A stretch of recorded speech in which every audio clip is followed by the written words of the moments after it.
Now that we've unboxed the RX pad and the RXV81, we've connected them to power, internet, and connected the HDMI cable to the back of the RXV81. Once the devices power up, this is what we'll see. In my case, I'll choose English. The screen on both the RXV81 and the RX pad briefly flash that the Teams phone client is starting, and then I'm presented with what we see here. Here's a view of the RX pad touchscreen. Notice that Microsoft spells out the steps that the typical user will use to sign into this account. We'll go to the website noted, microsoft.com/device-login, and enter the code that's provided here on the screen. The code does have a timer, as we see here, and will expire, but the code will refresh if the timer runs out before you sign in. Alternately, we always have the option of signing in directly on the device, but in this case, let's open a web browser and go the code route. From a new web browser, we'll enter the website provided from the RX pad screen, microsoft.com/device-login. When the website opens, we'll enter the code that was provided on the RX pad. Next, we'll be prompted for the credentials for this room. We'll enter the credentials that we've created for this demonstration, enter the password, and click Sign In.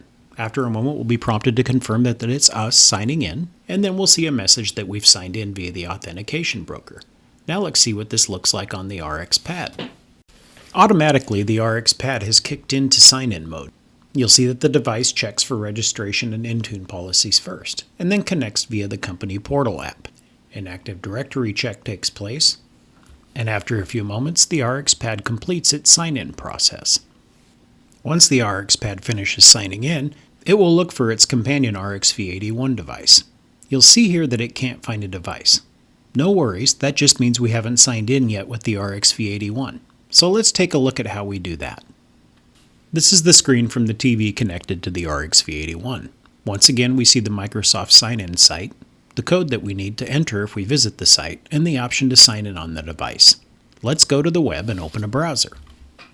At the Microsoft device sign-in site once more, we'll enter the code that this time was provided by the RXV81 and hit Next.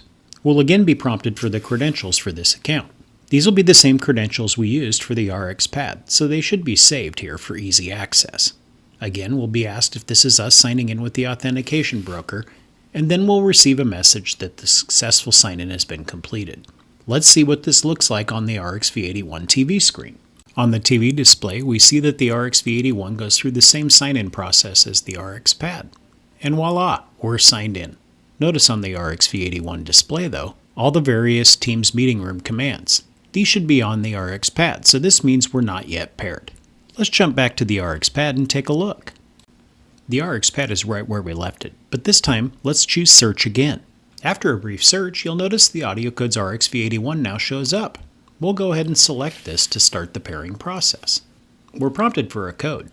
This code is displayed on the TV monitor connected to the RXV81 as shown here. We'll make note of this code and enter it back in the box on the RX pad and then click Pair. The pairing process starts, and after a few seconds we'll see that the RXV81 is paired as a front of room device. Quickly we'll receive the All Set message and see that our devices are now paired. The RX pad screen will refresh and show the default commands for a Teams meeting room. Here's a side-by-side of our newly signed in RX pad and RXV81 as a B10 bundle. Notice how the Teams room commands are gone from the TV display now and only visible on the RX pad controller. If we push Meet on the RX pad controller, it will spin up a meeting and we see it represented on the TV screen. Similarly, if we hang up on the RX pad controller, the meeting ends and both screens go back to the home screen.